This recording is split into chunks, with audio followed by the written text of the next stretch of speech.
The other problem he's got straight away is the signing of Lisandro Martinez at the back. What? Bro, what are you talking about, man? Lisandro Martinez has been a sensation since he joined Manchester United.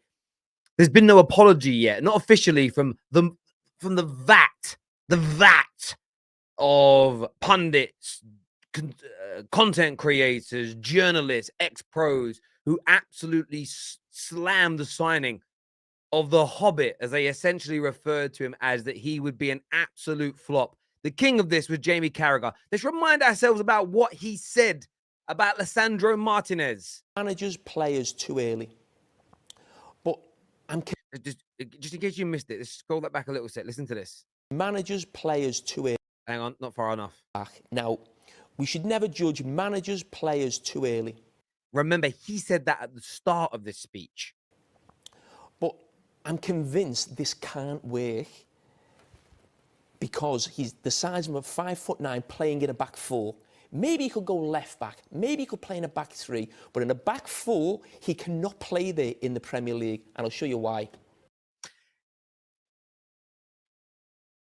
It may only be 10 games, 13 or 14 if we include the Europa League. But we know he can play in the Prem.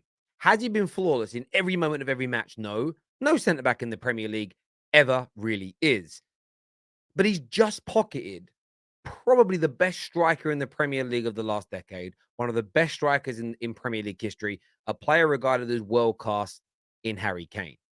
He also kept the brilliant attacking element of Arsenal at bay this season. He pocketed Mo Salah this season, a player that Jamie, not too long ago, was calling the very best football player in the world. Yes, people thought, and what he goes on to speak about here in his analysis is Brentford and Brighton started playing more long balls and they exploited him. But we all know Man United's problem in that game wasn't Lisandro Martinez being exploited with long balls. It was the lack of work rate in our team, bad habits that had spilled over from the previous regimes, and that got fixed pretty quickly. And as soon as it did, Manchester United have improved tenfold.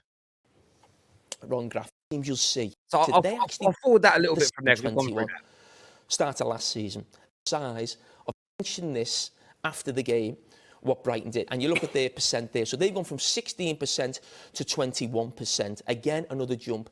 And the reason why they're going to have a huge problem with him at centre-back, because every single team that play Manchester United, maybe bar Man City and Liverpool, who maybe might feel we don't need to change for Man United, should target that. And if they don't, the crackers, they really should do that. And I think they've got a huge problem.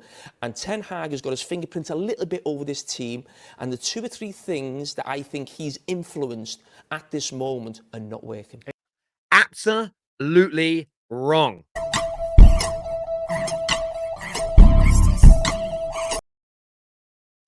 Let's take a look here what Graham Souness had to say at the start. He's vertically challenged. He's vertically challenged. The first thing that he said, a politer way of saying short. And I was racking my mind to come up with anyone who's played in the Premier League or indeed the First Division that size and been a success. I think he will get sorely tested and be found out going forward. I mean, just beyond wrong. Beyond wrong. And I demand from Sky Sports and TalkSports that both Jamie Carragher and Graham Souness apologise for their poor analysis. This guy's aerial win rate is one of the highest in European football for the past couple of seasons. It's about his timing, not his height. He might be small, but he is strong. Do you know what this reminds me of? In England and Britain, we had a problem 15, 20 plus years ago. Small players at school could be skillful, tricky, have great speed, wonderful vision. But if they weren't of a certain height and size and stature, they were just not considered good enough to play football. England would never have been able to produce a Lionel Messi. If Lionel Messi was English, he wouldn't have got picked because he would have been spoken about as being too small. Too small, not strong enough. We need a big lump. We need a big lump. Maybe we'll stick you out on the wings, but he wouldn't have been developed because they would have told him to knock the ball and run after it and whip it into the box. This is the type of thinking and analysis that we're seeing here. Let's listen to Gabby Abonglahor. Ball's on the floor and the ball's played in, he done okay today. But whenever the ball was played in the air, Chadham's had the better of him. watching the game today. Just physically, you know, he kept on guessing to try and get in front, and Che Adams would turn him. But he'd win. He did win his fair share of headers today, and you know, it's a clean sheet. So it's hard to judge him. But I feel what his physical. He won his fair share of headers. He won the majority of his challenges. We didn't concede in that game, but he was still being criticised.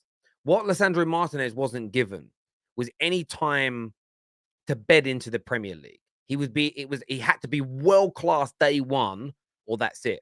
You know, we've seen many players take time to settle in the Premier League and become the players that they were. Vincent Kompany didn't come straight in and 3 or 4 games in be looked at as one of the best centre backs in the Premier League. In fact, when he came in, people weren't sure whether he was a centre back or a DM, and he ended up becoming one of the best centre backs in Premier League history. But maybe because he was taller and appeared physically stronger, that made people believe that he'd be okay.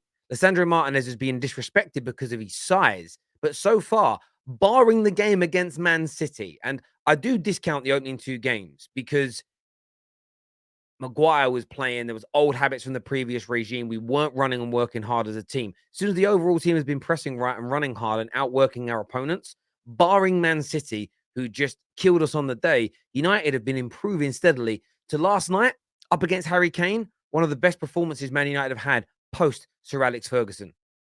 5'9" centre back is a little bit too small, but again, I don't really know too much about the individual, and the manager's worked with him before and feels like he can slot into that role. But I ain't gonna lie, I would, if we ever got them in the cup game, he's the one that I'm gonna go and play on, just because I think there's a physical mismatch. Now, listen, big fan of this guy. Everyone knows who he is, Adi Akinfenwa. For me, like cult hero of British football, no doubt. And here what he said there is 2 things. I would love to go up against him. I'd love to test myself against him. And he probably still would. I think Addy would like to go up against any centre-back who's a massive club to test himself. All footballers would. But I bet you his opinion has changed now. I bet if he was on TalkSport next and they asked him the question again, he'd say, you know what?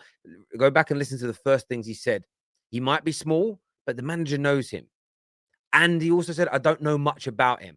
I think most of these pundits now, if they had the chance to redo their thoughts, they would change their minds. They clearly didn't watch the Eredivisie. They clearly don't watch him play internationally. They know very little about him as a footballer. They know very little about him as a football player. If they did, they would have realized that he was going to be fine in the Premier League. And his ball playing ability is just absolute light years in front of anybody else. And when I see the situation, as we saw over the week, over this game, when it comes to Harry Kane, it just goes to show how brilliant he was. Bro, yo soy Pablo Emilio Escobar Gaviria. Listen, I said it before. Man United are developing. Man United are moving forward. We obliterated Tottenham last night. Obliterated them. Took them apart limb from limb. 2-0 was flattering to them. Should have been 4-5-6. Great saves from Lloris. You could argue Rashford probably, well, not argue, this is a fact. He's got to learn to place that ball a little bit more. Sometimes puts too much power through it, as opposed to just maybe a little bit more of a delicate finish. If he did that, United could have got 3, 4, 5 goals. Bruno marginally offside for a third, as it were. Great volley from Luke Shaw, saved from there. Bruno's free kick being saved. Casemiro, brilliant left foot shot, just wide of that left-hand side. Man United really and truly should have been miles clear of them. And this is all a manifestation of the work of Erik ten Hag. And what I'm loving so far, Anthony started off very well. Still lots to improve on, but started well. You've had Tarak Malacia that started well. A young player. He's been taken out of the team for Luke Shaw, but you could see the burning embers of the talent of the player. And of course, you've had Lisandro Martinez, who, once he'd settled after a couple of games, has been an absolute revelation. In my opinion, has been in the top 3 centre-backs in the Premier League this year, along with Varane and Saliba. And you can decide the order yourselves. And the reason I'm bringing those 3 players up is the Eredivisie often gets criticised. The players from the Eredivisie are not good enough for the Prem. And it isn't always as simple as that. Sometimes it's the case. Maybe the speed of the league, maybe culturally they don't settle in this country as compared to the Netherlands, whatever it may be. But these 3 players have come in from a Dutch style of play, and 2 of them from a Ten Hag style of play at Ajax, and it's been mirrored here in the Prem, and it's starting to work, especially as so many teams in the Premier League now play a more progressive ball on the ground style, which is helping Manchester United. But I think it's hilarious so far that none of these journalists have come out and at the very least taken a step or two back. So listen, I'm still going to wait and judge and see whether he really is the real deal. But so far, Jamie Carragher, Graham Souness, all of them. Adi Abungalaho, I'm sure they're Adi Abungalaho, sorry, Gabby Abungalaho, Adi Akinfenwa, and I'm sure there's more that you can put into the comment section below, have absolutely ripped into this guy, and they were so wrong. And Alessandro himself, of course, the manager with his style and everything else, have absolutely proven them wrong. Don't judge a book by its cover. Do your research first. But Lisandro Martinez, he's got him running scared. He has got the Premier League running scared. A 5'9" centre-back has the Premier League running scared. It is absolutely brilliant.